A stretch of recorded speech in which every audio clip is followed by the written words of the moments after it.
All right, folks, we've got Lindsay Crosby here looking on MLB prospects, Chris Gordy locked on SEC, previewing the biggest and baddest conference in college baseball, the SEC. And Chris, when you talk about the SEC, you really just have to acknowledge kind of they've been really dominant and just consistent at the top of college baseball over the last decade or so. Yeah, it's not just the big stars. It's not just the Friday night aces like the David Prices and the Aaron Nolas and those guys who are also dominant in the big leagues. It's also the coaches. I mean, you talk about some coaches who have been very successful and some stadiums that are just so historic from, you know, uh, Swayze Field to, Alec Box Stadium. I mean, the SEC just does it different. I mean, I don't think anybody else in any other conference across the country keeps up with the other schools like the SEC does. I mean, when you're an Auburn fan and Ole Miss is coming to town, you know who their best hitters are. You know who their Friday night starter is, and I think it's no secret to say, the SEC has won 7 of the last 12 national championships. And, Mississippi State, they defeated Vandy with an all SEC championship, and Mississippi State was able to win it. So, it's different down south in the SEC, no doubt, when it comes to college baseball. Yeah, and it's the quality of the players, it's the quality of the teams. If you look at the preseason All-Americans, 5 of the 14 in the first team are SEC guys. They have 18 across all 3 All-American teams, and so whether it's pitching, whether it's hitting, whether it's returning veterans, whether it's freshmen, the SEC is just kind of loaded with talent, and you can see that when you look at the top 25, and you see that 8 of the SEC teams are in the top 25, including 6 in the top 10 and 2 in the top 5. Just incredibly deep conference. It's not just 1 or 2 big teams like when you talk about the Big 12 and you've got, 3 real big teams. Uh, the whole thing kind of starts with last year's runner-up Vanderbilt, number 2 to start the season, and you hear that they lost Kumar Rocker, they lost Jack Leiter, both getting drafted in top 10, but they're still projected probably to win the East and to go pretty far in the College World Series. Yeah, and Tim Corbin is always going to have his team ready to go. You talk about losing Rocker and Leiter; those 2 guys were absolutely studs on the mound. But they do have a couple of pieces back. Christian Little and Carter Holton are 2 guys that they're going to turn to on the mound. But when you talk about position players, you got Dominic Keegan, who played first base but can play catcher. You got Carter Young, who's a solid infielder, and then you got center fielder, SEC Freshman of the Year, and Enrique Bradfield. That's a good place to start. That you mix in Carter Young at shortstop, had a really good year, was named SEC All Newcomer Team. And then Carter Holton, who I mentioned, is a big lefty for them that I think they'll be able to rely on. So, yeah, Vandy's going to be right back in the mix. I mean, they are going to be dominant. They're going to win a lot of games. And, you knew Rocker and Leiter as household names. You'll know a lot of these other guys as household names very soon. Yeah, and the question there for me is how quickly do they figure out the roles for everybody in the rotation? Patrick Riley is going to be a guy as a sophomore. You think he's going to be a starter kind of pretty quickly. Nick Maldonado's coming back. You have him to kind of anchor the bullpen. But like you said, Christian Little, Carter Holton, who fits in on what days? It's going to be really interesting. And then other teams that kind of have questions despite everything they accomplished. Mississippi State. Number 3 to start the season, obviously won the College World Series last year. You have to replace a player of the year in the SEC in Tanner Allen. And then you have to replace your most outstanding player of the College World Series, Will Bednar. So the question is, how do they retool and who does what? But I think Mississippi State probably has to be your favorite to come out of the West as well. Yeah, they are, and throw Rowdy Jordan in that mix of guys that they lost who played a big role. But Chris Lemonis has been really good since he's gotten there in Starkville, and I think the first guy you look at as stars returning is the catcher Logan Tanner. Burst onto the scene last year, hit 287, 15 homers, 53 ribbies. He was, incredible behind the plate. Then when you look at that pitching staff, man, the anchor of the bullpen and basically the everything guy they needed was Landon Sims, and he's back. Had a fantastic year. I mean, he went 5-0, 144 ERA, 13 saves last year. So having those guys is where you start, but plenty of other big names back for them, from Luke Hancock to Lane Forsythe, Kellum Clark. Some questions with the pitching. I mean, Jackson Fristow is back. You expect he'll settle into that weekend rotation. Andrew Walling is an interesting guy to keep an eye on. He's a lefty transferring in from Oregon State, but I think there's a chance. You know, we saw Landon Sims so much out of the bullpen last year. I think there's a chance he settles in as the Friday night guy and maybe is their ace this year. Yeah. And then, like you said, there's, Jackson Fristow and other guys. I'm kind of curious about Preston Johnson and Cade Smith moving from the bullpen to the rotation. It's something where, I mean, obviously, Mississippi State has a lot of guys, but if you do that, you have to figure out who's going to be your key relievers out of the bullpen. And the good thing is plenty of depth where they can do that, plenty of experience where they can do that. And when you're looking at experienced teams, you kind of have to look at Florida. They lost some key pieces, but they have potential first-round draft picks on their team, including a guy who I think is probably one of the better pitchers of the SEC in Hunter Barco. Yeah, Barco was fantastic last year. He's a lefty, went 10-3. Man, he was fun to watch. And you start with him. It's a great piece. I mean, the theme you'll notice with a lot of teams we talk about is there are not a lot of teams that know who their ace is. There are some teams that are, we just mentioned Mississippi State. LSU, I think, is another team where they're looking at a guy, LSU has a guy like Devin Fontenot. Is he going to be a starter? Is he going to be better out of the bullpen? I think with Florida, when you can say, no, Hunter Barco's our guy, stud guy that we can go to, we need to win a game, we're going to go with him. They've got that question solved. The other piece is Judd Fabian was one of my favorite outfielders to watch last year. He had 20 home runs for the Gators. Chris Armstrong is a solid first baseman, DH guy. Then you had your all SEC outfielder and Sterling Thompson. I think Florida's loaded again, and probably underachieved the last year for being fair. But I think the Gators are ready, and I think certainly could be an Omaha team this year. Yeah, they have a really deep, experienced lineup, and I don't think you're going to see them getting upset again in their own regional. But when you look at deep teams and experienced teams, Arkansas in the West. Number 8 preseason, but brought in a lot of really used the transfer portal. Outfielder Jace Boffin from Oklahoma, brought in Michael Turner from Kent State to catch for them. Chris Lansley came over from Wake Forest, the baseball powerhouse there in the ACC. And so obviously already lost Peyton Pallette for the season. That's a big thing. But despite that, still feels like they have plenty of options on the mound. They just have to figure out who's going to do what. Another one of those teams that may not necessarily know who the ace is right now. Yeah, losing Pallette is huge because, he was a big guy that they were going to lean on this year, and you lose him with an injury for the season. I mean, look, you never want to say it's a good time to lose a guy, but at least you lost him a couple weeks before the start of the season so you can kind of figure out how to address this, whereas opposed to if it happens in season, oh man, what do we do? You're left scrambling. So at least ahead of time. He's a loss. And then the big guy that they lost out of the bullpen and went pro, Kevin Kopps, was my favorite reliever to watch in all college baseball last year. So he's gone. But look, Dave Van Horn knows what he's doing. They got some good offensive pieces. Peyton Stovall, a Louisiana kid who, didn't go to LSU, went up to Arkansas, and he's been really good at that third base spot. Robert Moore, another stud. I think Moore, Stovall, and then Jackson Wiggins, the pitcher, were all named preseason All-Americans. So that's a good start right there. I think Wiggins, went 3-1 last year as a pitcher. So some good pieces. Caden Wallace. I mean, Arkansas once again is loaded. It's so funny. Well, this will be a theme, but all the teams we mentioned, we're going to say, possible Omaha team. But I think it's fair. I think it just shows the SEC is absolutely loaded. And unfortunately, somebody's going to have to lose to these teams. Yeah. I mean, like the next team I wanted to talk about, Ole Miss, same situation. I mean, and they had the injuries last year. Obviously, they lost some difficult and had some difficult injuries come up during the season. Still made it to the Super Regionals, but they're bringing Tim Elko back. I mean, he hit 16 home runs last year, batted .325, and so shortstop Jacob Gonzalez now as a sophomore, you get him back in the middle of your lineup. But losing the big 1-2 punch of Doug Negazi and Gunnar Hoagland just to me is one of those, yes, you brought in pitchers from the portal, but the pitching staff is going to be what carries Ole Miss into June and how far they can go and can they make it to Omaha.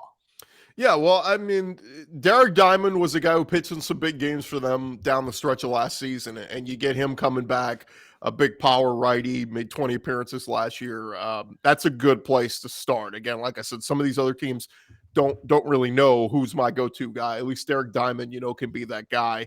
But you mentioned that this lineup, it's another one that's absolutely loaded. They're bringing so many guys back from Elko, Peyton Chatagnier, Hayden Dunhurst behind home plate. I mean, they are really, really good pieces. And then, that there's a guy in a JUCO transfer coming in, Reagan Burford, who they say, could end up playing third base. We'll see. But Swayze Field, I just have to say, one of the best environments in all of baseball. And they are going to be loud. They're going to be live. And I think this Ole Miss team is going to score a lot of runs this year. Yeah, and when you talk about scoring runs, I think about the LSU lineup. LSU to me seems like they may have the best lineup in all of college baseball. I mean, and I think part of that is Jay Johnson has brought a player to with him when he came over to take over for Paul Manieri, but LSU just has incredible, saying it again, incredible depth top to bottom in the lineup, and just guys that can hit home runs, can hit the ball really loud. And I think that offense is really going to be it's going to give the pitching staff a long runway to figure it out. Yeah, I think one of the quotes from Jay Johnson at the start of the, when he first got the job was, "We're not going to swing at bad pitches." That was kind of something that, if we were critical at all of some of the hitters the last couple of years in Manieri's final years at LSU, there were some bad at bats. There were guys who were, swing and miss, a lot of strikeouts and all that. I think Jay Johnson's going to cut that down, and it starts with bringing over a stud hitter from Arizona and Jacob Berry. One of the top transfers, the guys to move schools this offseason. You bring in him. I mean, it seriously is crazy when you consider you got him, then you got Trey Morgan and Dylan Cruz, who were two stud freshmen from last year. 5 of their hitters all batted over 300 last year and combined for 73 home runs and 275 RBIs. I mean, I don't think it's a fluke to say, yeah, this is a loaded lineup just like Ole Miss and Mississippi State. But again, questions for them are pitching. Is Devin Fontenot, is he a Friday night starter? Are you going to give him a chance there, or are you going to keep him in the bullpen? You got Mikhail Hilliard, you got Javen Coleman, guys who have seen a lot of innings, particularly Mikhail Hilliard. But man, I just wonder what's that pitching staff going to look like. If they could be serviceable pitching, man, they're scoring 9-10 runs a night. LSU will make some noise this year, in the SEC, and they'll be right there in the West. Yeah, and a team that wanted to make noise last year and just barely missed the NCAA tournament, I think it's Georgia. And when you saw that they had Jonathan Cannon not get drafted in the top 5 rounds and come back, and then most of their recruiting class made it to campus, they're a team that I feel like they're now just deep and full of veterans. And when you combine, bringing back 8 regulars to your lineup has to mean you feel good about Georgia being at 14 in that top 25. Yeah, Scott Strickland is a good coach. He's been doing this a while, been to a couple of regionals, and he's got them right back where they're supposed to be, preseason top 20. But you mentioned Jonathan Cannon, preseason All-American, made 12 starts last year, a 3.93 ERA. He is a guy who will cause problems for a lot of teams this year.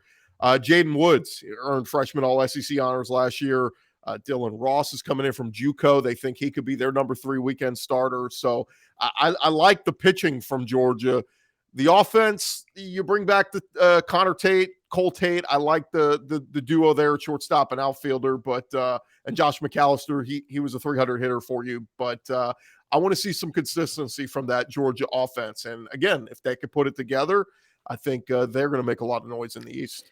Yeah, they scored, I think, about 5.5 runs a game last year, and it really felt like it came in spurts.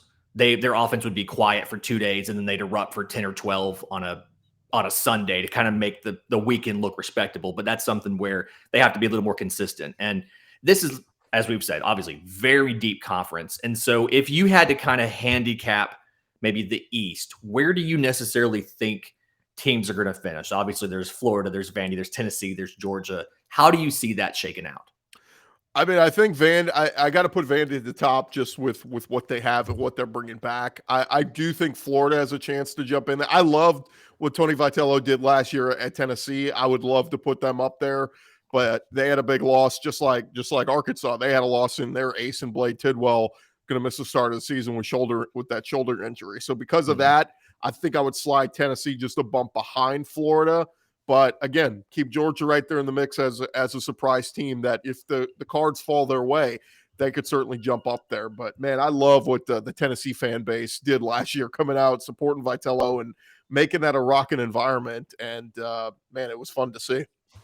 Yeah, I also have kind of Vandy and Florida at that top two, and then I think I have Tennessee just kind of beating out Georgia. But I think it's going to be kind of those four teams, and then a little bit of a drop off before you get to the next group of South Carolina, Missouri, and Kentucky, and that's just the nature of the SEC being so tough and playing so many games against these other really good teams. Is you can have a good season, and I think South Carolina is a good baseball team, but a team like South Carolina is going to struggle when they have to play.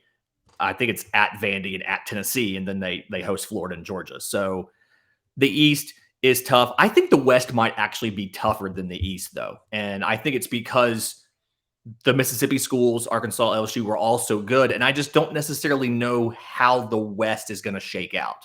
I want to feel like Mississippi State's the top one. Yeah, they are. I mean, you're the reigning national champs. Until somebody beats you and knocks you off, I'm keeping Mississippi State up there. But yeah, I'd probably go State.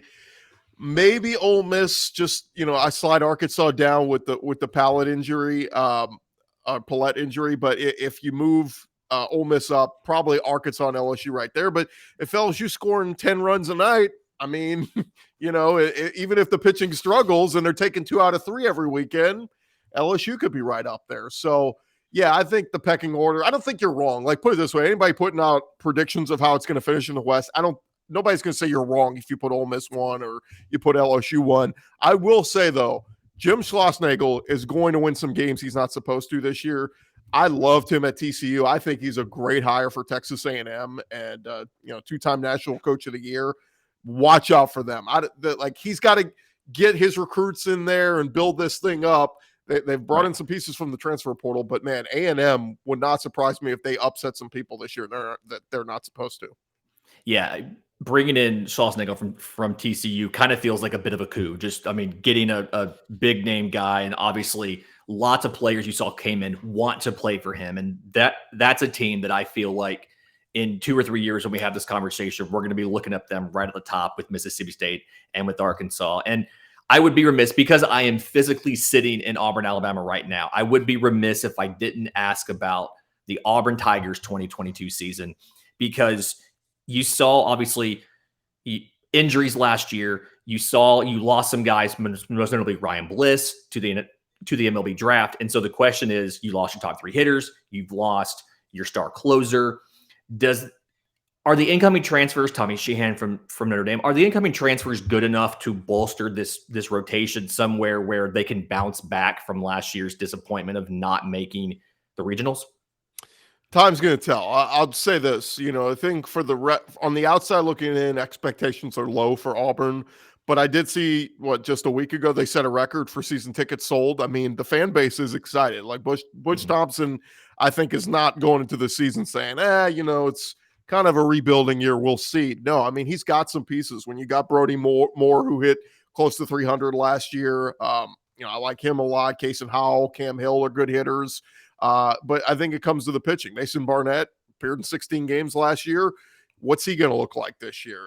Blake Burkholder, Will Morrison. I mean, these are all guys that, what are you going to look like in 2022? So I think some pitching questions, but certainly, you want to get some consistency out of that lineup as well. And like I said, it starts with Moore. Yeah, I mean, it's absolutely something where you have to have guys step up. And then for Auburn, they've got to figure out that weekend rotation. And, is Carson Skipper, is he going to be a Saturday guy? Is he going to be a Friday guy? Like I said, Mason Barnett, Tommy Sheehan, that's kind of the big questions there. But so when I zoom out and I kind of put on my MLB draft hat and look at this conference, it feels like it's very hitter heavy. Like, that there's hitters in this conference, and the pitchers, you're either waiting for them to break out or they're hurt. Is that something that like, am I right in that assessment, or is that something where there's plenty of pitching talent, we just don't necessarily know how good they are yet? Yeah, I think that's fair. I mean, there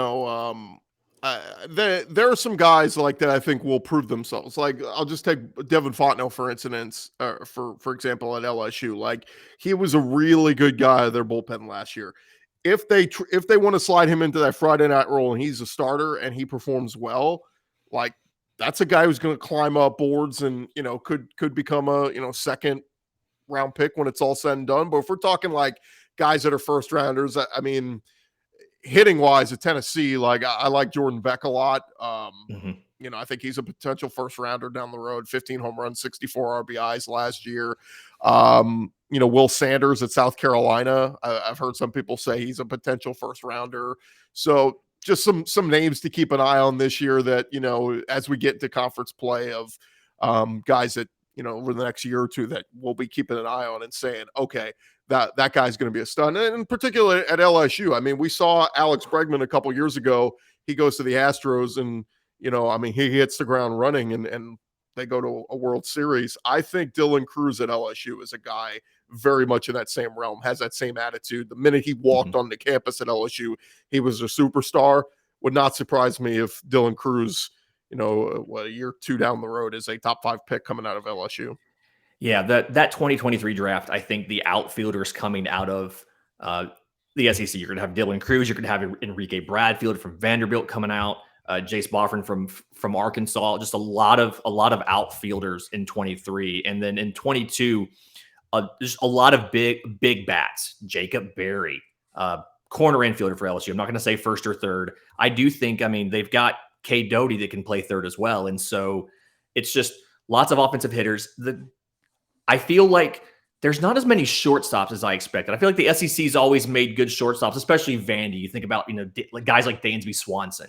And I feel like the shortstops in the SEC are just kind of young. And it's surprising to me that if you look at, let's say a top 25 draftable guys for next year, there's maybe 2 shortstops. You're looking at Ryan Ritter from Kentucky and maybe a Carter Young from Vandy, and that's about it. And that just seems a bit unusual for the SEC. It is. And, you mentioned Dansby, him and Bregman came out at the same draft. I mean, literally a stud from Vandy and a stud from LSU who both came out and, ironically, both played in the World Series this year, both of those guys. So crazy how quick it could happen. But no, I mean, Ryan Ritter is definitely a stud. Not just, I think the key is, you can be a good hitter in the SEC and people know who you are. But man, if you are that stud defensively like Ritter is at Kentucky that eats up everything, a human highlight reel, that's what gets scouts turning their heads. And that's what gets your name a little bit of buzz. And so, yeah, I'm really curious to see what kind of year Ritter has because, he was good at the plate, 275 last year, 49 hits. But man, if he takes that up to another level and he has the defensive play to back it up, I think he's a guy that a lot of people could get excited about. He absolutely is. And some of these pitchers, I'm really excited. Blake Tidwell, Tennessee, Landon Sims of Mississippi State. I feel like they're both guys that have the potential to take a big leap this year. And if they do, you're going to hear them called probably the first or second round. But all in all, just a lot of development to expect, a ton of offense from this conference. So we're going to be checking back in throughout the season on, College Baseball Tuesdays. If you want to follow Locked On MLB Prospects, we're on Twitter at Locked On Farm. Follow me on Twitter at Crosby Baseball. Folks want to follow Locked On SEC, Chris? Yeah, just lockedonsec.com or wherever you find your podcast. We're talking mostly football year round, but we're talking a lot of college baseball and basketball as well. So come check us out.